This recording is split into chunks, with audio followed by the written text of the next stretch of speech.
Bonjour à tous, c'est votre frère Michel Abraham, repos et paix dans notre Seigneur de gloire.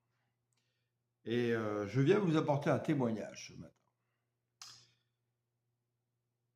Hier, le Seigneur me l'a fait au moins 50 fois en 3 ans, alors que je vendais une machine à laver, que nous venions de prier avec ma femme pour nous aider justement à vendre certains objets que nous vendons en ce moment. Le téléphone sonne, c'était cet homme qui appelait. Il est venu et c'est comme si, alors qu'on ne se connaissait pas, on se connaissait depuis toujours. Ses yeux pétillaient de lumière.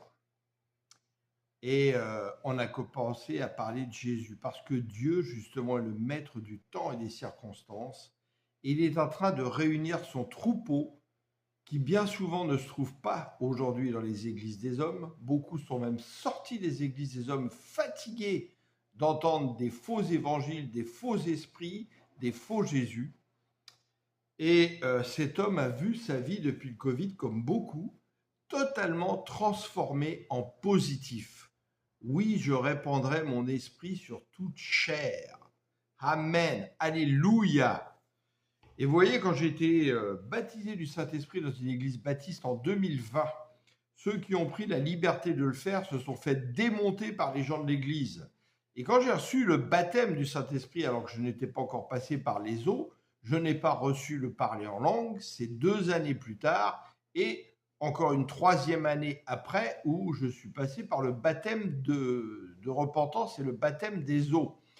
À l'époque de Jean le Baptiste, les gens ne parlaient pas en langue alors qu'ils étaient passés au baptême des eaux. Aujourd'hui, on a fait une institution de ça. Non, il n'y a pas de règle. Dieu fait ce qu'il veut.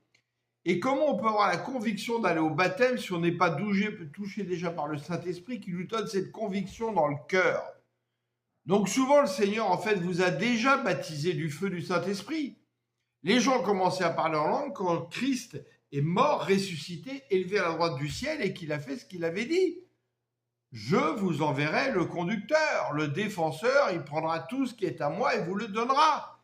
Laissons-nous instruire par le Saint-Esprit et laissons les convictions du Saint-Esprit rentrer en nous qui parfois valideront des choses ou ne valideront pas des choses en nous donnant le discernement de ce que nous écoutons.